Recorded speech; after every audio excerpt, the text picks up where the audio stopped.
Robbie, Mark and Ash. And we've been married for 3 years. Dick and Yvonne Harris, and our marriage was in December the 11th, 1959. So we'll be 60 years married end of this year. Jannie Peterson, next year is our 50th wedding anniversary. Penny, so this year's our 49th wedding anniversary. I'm Christine, and I've been married twice and widowed twice. My first husband, Bill, I was married to for 40 years and 5 months, and my second husband, Kevin, for 3 months. We're Brendan and Robin Steers, and we've been married for 5 years. Paul and Janine Tate. We've been married 35 years, married on the 7th of January 1984. Tell me, funniest thing that's happened to your marriage. Do you want to tell the one we talked Well, about? we can laugh now, but at the time I was wanting to impress Paul with a dinner, so I thought I'd make chicken a la king, and he was taking a bath at the time, and so I had this prepared meal, and I thought, well, I'll go and show it to One him. of your first cooked meals. So I went into the bathroom and I slipped. She threw it at And- me actually in the bath. The Corningware dish went flying through the air, and there was chicken a la king everywhere. All over me in the bath. And my Glass. husband was very kind, and he said, I'm sure we can still eat this, as he was picking up bits of glass and chicken. With 3rd-degree burns. So my funniest moment out of marriage is when Ashley does the impersonations of the yodeling kid from Walmart. All I do is say, I that last song did she said goodbye. And she does very well, but she won't do it for anyone else. So. Married to Bill, when it wasn't funny at the time, we were in a restaurant and I started to choke, and I was gasping and asking him to please pat my back, and he dived under the table and he thought I said pass my bag, which was quite traumatic at the time but very funny afterwards. Well, our marriage started off on quite a funny note, so you'll see the photograph pop up there. We've got a nice T-Rex dinosaur chasing us in our wedding photo. But another story that we were racking our brains on, like what is funny, and one random night Brendan took a few too many sleeping pills, and I woke up to this strange sound, and I walked through to the kitchen, and Brendan's standing there in his underwear with a backpack on his back, having a conversation with the water cooler.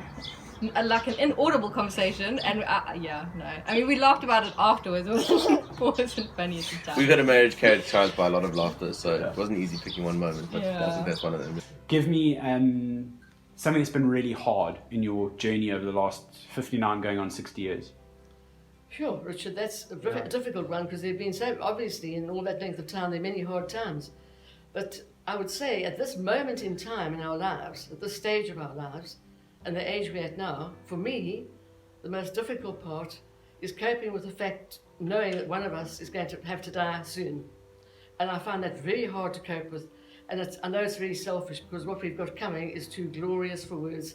So, of course, to wish anyone back from what's coming is absolutely crazy, but I'm afraid that is one of my most difficult times.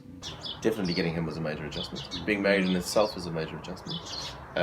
We're two very different people. So I'm very, everything has a place, and we do things like this, arrive on time, and Brendan's more carefree, he's more relaxed. So all of that is quite a huge adjustment in a marriage. It's basically taking two and now three and trying to make one out of it. Yeah. But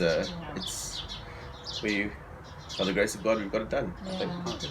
I think of our times at Western, where Paul was made head when he was 34 and I was 32, and we brought our children up there. So in the midst of hundreds of schoolboys who were basically also our children, kids were we 5. had a huge extended 5 family. And 7. The girls were 5 and 7, and Richard was 6 months old. And I started a leadership role.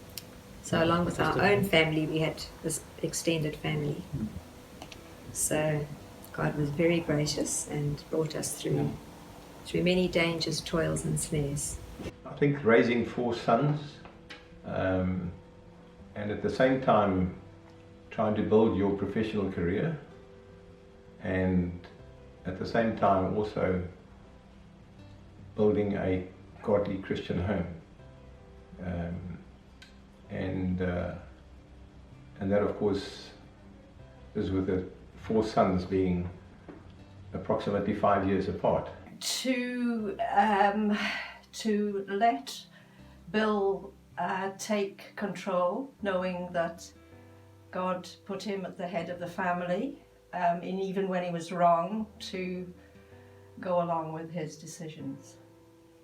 Tell me, what is one of the biggest lessons God has taught you being married? I think it's probably one of the answers people will most probably give is, I've learned how to, patience and all that kind of thing. But I think the biggest lesson for me has been that my pride will always result in a fall, and that everything is difficult.